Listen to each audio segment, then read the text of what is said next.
Fifaliana no iarabanantsika rehetra manaraka ity famelabelaran-kevitra ratsoratra masina ity amin'ny alalan'ny fahitalavitra. Ilay fanantenana lehibe izay ny lohateny izay ho velabelarintsika mandritra n'izao conférence izao. Fa ny amin'ny anio kosa ny hodinitsika dia ny hoe fanambarana mialoha ilay maraina vaovao. Nandritra nyity taonjato fa 120 ity dia nanomboka liana ny amin'ny zavatra hitranga ny amin'ny ampitsony olombelona. Ireo mpandinika isan-karazany, na mpandinika ny baiboly io, na mpandinika ny siansa io, na mpandinika ny kintana, dia samy mikaroka ny amin'ny hoe inona tokoa moa ny finosiny rahampitso, inona no zavatra hitranga eto amin'ity planeta tany ity. Ireo mpitondra fivavahana isan'isany dia samy manana ny lazainy mikasika ny zavatra hitranga eo amin'ny tantarany tany. Na dia ny silamo azy dia mieritreritra fa isy zavatra lehibe hitranga eo amin'ny tantarany tany ity, ary io no fiafarany izao tantara izao. Lazain'izy ireo ny amin'ny hoe ady fanaovan'i Kristy sy Satana, iarahana amina imam anankiray izay hiaraka amin'ny Jesosy hiady amin'ny Satana. Io izy ireo no fiafarany zany tantarany tany zany. Ireo jiosy azy izay tsy nino ny baiboly, tsy nino ny filazantsara, dia efa manomboka mampianatra ihany koa ankehitriny, manambara ny amin'ny fahitany ny hoavy. Milaza izy ireo fa Jesosy Kristy dia hoavy eto amin'ity planeta tany ity mba amarana ny tantara izay efa mampiorokoditra an'izao tontolo izao, ka hitondra fandresena lehibe ho an'ireo jiosy izay tsy nino ny filazantsara taloha ireo. Inona tokoa moa ny zavatra hitranga rahampitso? Miamitombo ny fahalianan'ny olona ny amin'ny hoavy, miamikaroka izay zavatra hitranga ny olona. Inona no avoaka ny ampitso? Ireo pahita, ireo mpandinika ny kintana dia samy laza ny toe-javatra eritreretin'izy ireo finosy ny maraina vaovao eto amin'ity tany ity. Ny mampalahelo dia saika toe-javatra mampiorokoditra no lazain'izy ireo, saika toe-javatra mampatahotra no ambaran'izy ireo fa hitranga eto amin'ity planeta tany ity ny amin'ny hoavy. Ny soratra masina kosa dia manohitra izany fanambarana matroka ny hoavy izany. Raha mandinika ny boky ny soratra masina isika dia ahita andininy 800 izay maminany ny hoavy, milaza mialoha ny zavatra hoavy. Ny 900 dia tanteraka avokoa, ny 100 kosa no eo andalam-panatanterahana. Izany dia milaza amintsika fa raha amantatra ny hoavy isika dia ny baiboly ny boky tsara indrindra eo ampelantanantsika, tenin'Andriamanitra velona, mirakitra fanantenana lehibe ny amin'izany hoavy eo amin'ny fiainantsika izany. Ataovaka itsika amin'ny Isaia 47 ny 7 sy ny 7 manao hoe: tsarovy ny zavatra taloha izay fa lasa ela, fa izao no Andriamanitra ka tsy misy hafa, izao no Andriamanitra ka tsy misy tahaka, izay manambara ny farany hatramin'ny voalohany. Tsy mandehandeha ho azy ny fiainana eto amin'ity planeta tany ity, tsy miodikodina, tsy misy fiafarana izany, fa nisy fiatomboany ary misy fiafarana. Ambonin'izany dia Andriamanitra mihitsy no mifehy ny tantarany'ity tany ity, eo ampelantanany ny toe-javatra mitranga. Izy no mitarika ary mikarakara amin'ny fomba manokana, manome fanantenana ho antsika, apitraka antsika ny hoavy eto amin'ity tany ity, mahafantatra ny farany hatramin'ny voalohany Andriamanitra. Ny boky Apokalipsy izay hodinitsika dia aneo amintsika zany fanantenana ny amin'ny fitondran'Andriamanitra an-tanana ny fiainan'ity tany misy atsika ity. Rehefa miresaka boky Apokalipsy isika dia indraindray miorokoditra hoe ohatran'ny boky mampatahotra izany, soavaly, bibidia, dragona, adiny Armagedona, Babilôna, isa 7, isa 9, ohatran'ny matahotra isika hitrandraka, andinika, amaky izany boky Apokalipsy izany. Na ny lohateny'ity boky ity aza nefa dia miresaka amintsika fa boky misokatra ny boky Apokalipsy.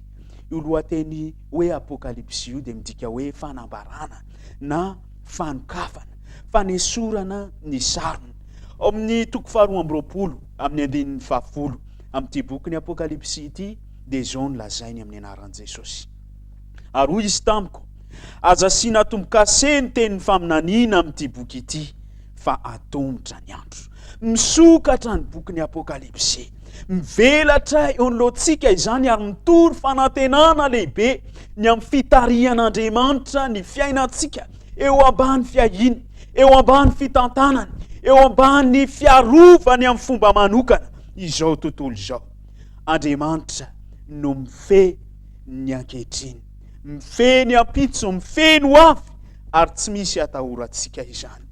Izy ilay namorona ity zao tontolo zao ity no miteny eo amin'ny Apokalipsy toko voalohany, andininy voalohany, miteny manao hoe ny fanambaran'i Jesosy Kristy izay nomen'Andriamanitra azy mba asehony amin'ny mpanompony izay zavatra tsy maintsy tonga faingana, ary naniraka ny anjeliny izy anambara amin'ny jaonina mpanompony.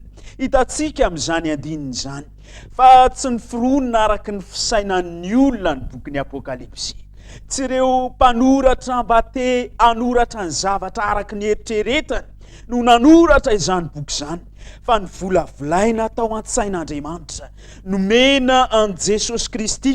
Jesosy Kristy indray nanolotra izany boky izany ny anjeliny. Io anjely io dia nirahana akeo amin'ny jaonina mba ilazany jaonina amintsika ny votoatiny izany fanambarana avy amin'Andriamanitra izany. Jaonina, ilay apôstôly efa teo amin'ny fahanterana no nanoratra n'ity boky ity. Iza moa jaonina? Jaonina ilay nahitan'i Jesosy Kristy nanao fahagagana, jaonina ilay nahitan'i Jesosy nampahiratra ny jamba, jaonina ilay nahitan'i Jesosy niaraka tamin'i Jesosy nivavaka tao Getsemane. Izy ilay mpianatra nanatrika nahafatesan'i Jesosy teo amin'ny hazo fijaliana. Jaonina nahitan'i Jesosy nitsangana tamin'ny maty, nahitan'i Jesosy nakarina ho any an-danitra. Io jaonina io no nomena ny fanambarany Apokalipsy. Izy no napita amintsika izany fanambarana amin'ny fony fanantenana izany. Ary zao no ambarany eo amin'ny andininy fahatelo amin'io toko voalohany io manao hoe sambatra izay mamaky sy miaino ny teny ity faminaniana ity, ka mitandrina izay voasoratra ato anatiny, fa atombotra ny andro. Ireo mamaky, ireo miaino, ireo mitandrina ny boky ny Apokalipsy dia mahazo fahasambarana manokana mihitsy avy amin'Andriamanitra. Tsy diso anjara ianao manatrika ny famelabelaran-kevitra izay rahanao amin'ny fahitalavitra ankehitriny. Toloran'Andriamanitra fahasambarana manokana ianao, anova ny fiainanao, anova ny fomba fisainanao, anova ny manao anao manontolo mihitsy ny fandinianao izany boky ny Apokalipsy izany. Boky izay maneho an Jesosy Kristy ilay alfa sy omega, ilay fiandohana sy fiafarana, ilay fahazavana zao tontolo zao. Jesosy Kristy ilay zanak'ondry voavono araka ny ambaran'ity boky ny Apokalipsy ity azy. Jesosy Kristy ilay mpitsara marina, Jesosy Kristy ilay mpanjaka mahery, ilay mpandresy lehibe ho avy tsy ho ela. Io Jesosy Kristy izay ambarany boky ny Apokalipsy io. Io ny Jesosy izay te hanova ny fiainanao, hanome fanantenana ho anao, fa manana ho avy mamirapiratra ianao raha miaino, mitandrina ary mamaky izany boky ny Apokalipsy izany. Apokalipsy toko voalohany andininy fahaefatra manao hoe ho aminareo anie ny fahasoavana sy ny fiadanana avy amin'ilay ankehitriny sy taloha ary no avy. Jesosy ilay ankehitriny, izy ilay taloha namorona any Adama sy Eva tao amin'ny sahedena. Jesosy Kristy ilay nahary an'ity zao tontolo zao ity. Jesosy Kristy no ilay tonga olombelona ny tafinofo sy ra namonjy atsika manto teo amin'ny hazo fijaliana. Jesosy Kristy no ilay nitsangana tamin'ny maty, nakarina ho any an-danitra. Jesosy Kristy ilay manome ny fanantenana lehibe ho atsika. Ireo olona kalaza teo amin'ny tantara dia nandalo avokoa, maty any am-pasana. Fa Jesosy Kristy kosa tsy miova. Izy ilay eo andala mpiverenana, ho avy tsy ho ela. Zao no ambarany teniny eo amin'ny Apokalipsy toko voalohany andininy fahaefatra manao hoe indro izy avy amin'ny raona ary ny maso rehetra ahita azy. Jesosy ilay ho avy tsy ho ela intsony.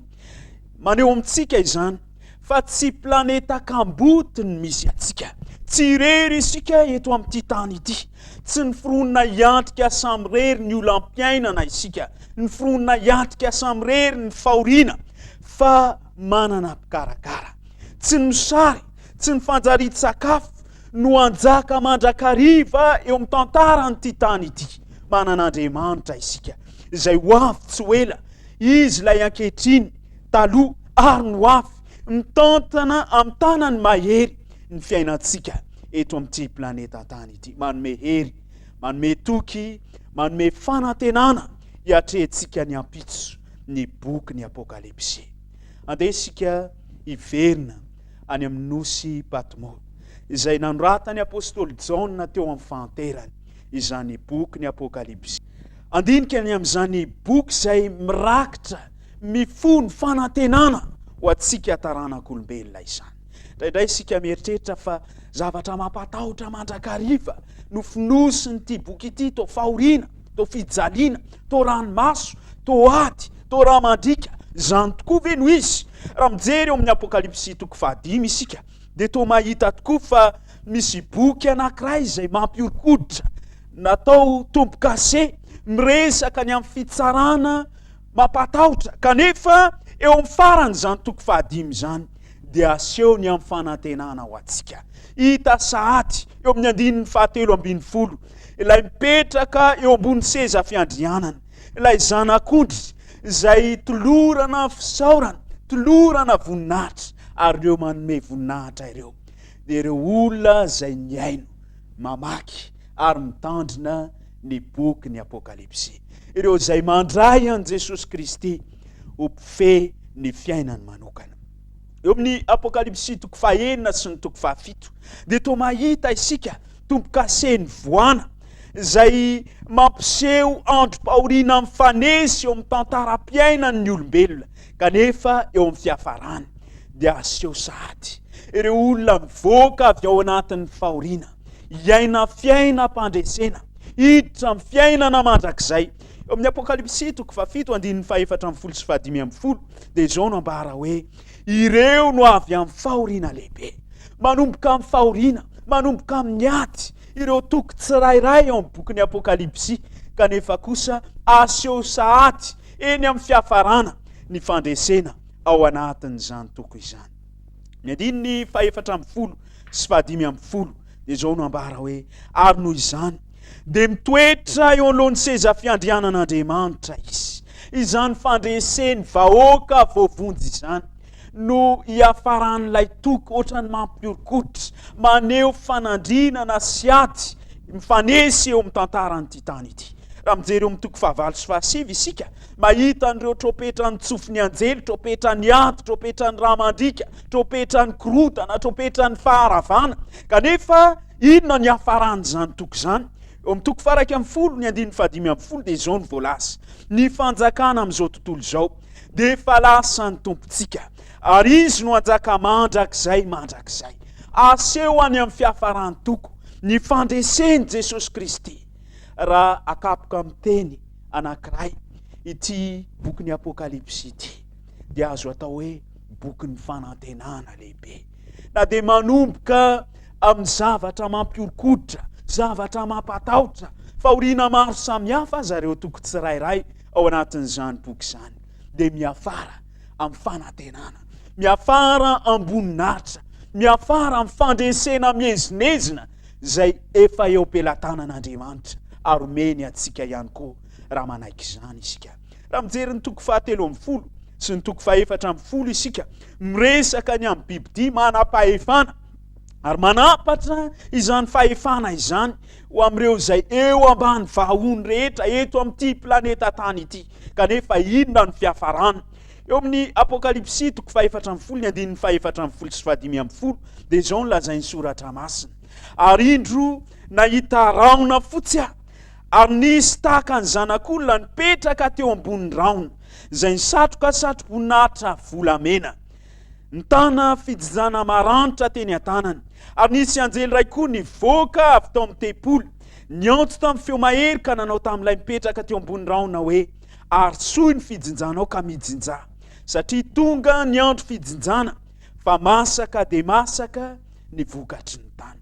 Miafara amin'ny fahitana an'Andriamanitra, mipetraka eo ambonin'ny seza fiandrianana, manolotra ny fandresena mijinja amin'ny fotoana farany eto amin'ity tany ity, anomezana ny rehetra ny valinasany. Ireo nanao ny tsy marina dia ho any amin'ny tsy fahamarinana, ho any amin'ny elo. Ireo nanao ny marina kosa dia hita sady ao anatin'izany boky izany, miara-manjaka amin'ilay mipetraka eo ambonin'ny seza fiandrianana. Amin'ny Apokalipsy 9:20 dia miresaka ny amin'ireo loza 7 ny Baiboly, ny amin'ny vairatsy, ny amin'ny ranomasina miovara, ny ony sy ny loharano miovara, ny masoandro lasa mandoro, ny aizina mikitroka, ny ady ny Armagedona. Kanefa inona ny hafaran'izany loza 7 izany? Ny fiavian'i Kristy ho avy amin'ny kely, ho avy amboninahitra. Zao ny voambara eo amin'ny 7:10 amin'ny Apokalipsy 9:20 manao hoe: ary ny 7 dia nampidina ny tao andiviny tamin'ny rivotra, dia nisy feo mahery nivoaka avy tao amin'ny tempolo teo amin'ny seza fiandrianana, nanao hoe: vita. Eo amin'ny 14 amin'ny Apokalipsy 7:20. Ireo dia hiady amin'ny zanak'ondry, ary ny zanak'ondry haresy azy, satria tompony tompo sy mpanjaka ny mpanjaka izy, ary haresy azy koa izay momba azy. Dia olona voantso sy voafidy ary mahatoky. Na dia resaka loza azy no hitantsika eo amin'ny 9:40 sy 9:70 io, dia hita eny amin'ny fiafarany kosa ny fanantenana, ny amin'ny fandresen'Andriamanitra sy ny fandreseny izay miarady aminy, omeny izay miaraka aminy. Ny boky ny Apokalipsy dia boky mirakitra fanantenana lehibe ho azy ho anao. Na dia mandalo fahoriana isika eto amin'ity planeta tany ity, na dia miantrika fijaliana aza isika, ka toa te hiteny amin'Andriamanitra manao hoe: Andriamanitra, mbola izy koa ve izany loza 7 izany? Efa ampia ny fahoriana hiaretako ato anatin'ny tokantrano, efa ampia ny fahoriana hiaretako amin'ny tsy fananako azy, efa ampia ny fahoriana hiaretako amin'ny ditra ny ankizy. Miteny amintsika ny boky ny Apokalipsy fa miaraka amintsika ao anatin'izany fahoriana izany Jesosy Kristy. Efa fantany izany hoe nolavina, efa fantany izany hoe nivadiany sakay zakaiky izany, efa fantany izany hoe nombona tamin'ny hazo fijaliana, maty niditra tao am-pasana nalevina izany. Kanefa io Jesosy io no lay Jesosy ihany koa izay iverina mikery sy amboninahitra anolotra antsika ny fanantenana ny amin'ny fiainana mandrakizay. Amin'ny Apokalipsy 9:24 manao hoe: ho fafany ranomaso rehetra masony, ary tsisy fahafatesana intsony, sady tsisy alahelo na fitarainana na fanantainana, fa efa lasa ny zavatra taloha. Io Andriamanitra io izay amafa ny ranomaso rehetra masontsika tsy ho ela intsony, dia te hanao zavatra ihany koa eo amin'ny fiainanao. Ilay ahary zava-baovao eo amin'ny tantarany'ity tany ity, araka ny voasoratra eo amin'ny Apokalipsy 1:24 manao hoe: indro havaoziko ny zavatra rehetra. Te hanao vao ny fiainanao izy, te hanavao ny manodidina anao rehetra, ny tokantranonao, ny asanao, ny fitondrantenanao, ny fisainanao. Tian'Andriamanitra ho havaozina izany rehetrarehetra izany. Irian'Andriamanitra ny anome antsika antom-piainana marina indray, fahatsapana herim-panahy vaovao, fahatsapana famelan-keloka feno, fahatsapana fiadanam-po-tanteraka. Irian'Andriamanitra ny anolotra antsika ny tena fifaliana marina indray, anavao, amerina amin'ny laony indray, ananantsika fanantenana eto amin'ity planeta feno fahoriana ity. Tamin'ny ady lehibe faharoa dia nanapatra ny hery nga Hitler, nandaroka bomba isan'andro ny tanàna ny Angletera. Nisy mpianakavy anankiray izay niteraka 3 mianadahy, lahy anankiroa ary vavy tokana, niaina tamin'izany ady lehibe faharoa izany. Rehefa nenjera ny bomba dia nahazo ny latrano reto fianakaviana ireto izany zera bomba izany. Indrisy maty tamin'izany ny renim-pianakaviana sy ny zanany mirahalahy. Lay ray mpianakaviana sy ny zanany vavitokana isisany tavela. Ary voatery niala ny tokantrano namonjy toeram-pialofana izy ireo. Tamin'izay fotoana izay, raha nanony daroka bomba fanao isan-kariva ny tafika Hitlera, dia niorkoditra ity tovavy kely ity. Tsy nety nahita tory ao anatin'io toeram-pialofana io, ao anatin'izany aizina izany. Dia niteny tamin'ny rainy izy manao hoe dado, tsy mety mahita tory mihitsy aho. Inona no atao? Tsy mety mahita tory mihitsy aho. Teny tamin'ny rainy manao hoe anako, efa ato anatin'ny toeram-pialofana isika. Tsy misy atahorana intsony. Tsy mbola nahita tory anefa ity tovavy kely ity. Teny tamin'ny rainy izy manao hoe dado, matahotra. Dado, mitodika aty amiko ve nitareny dada?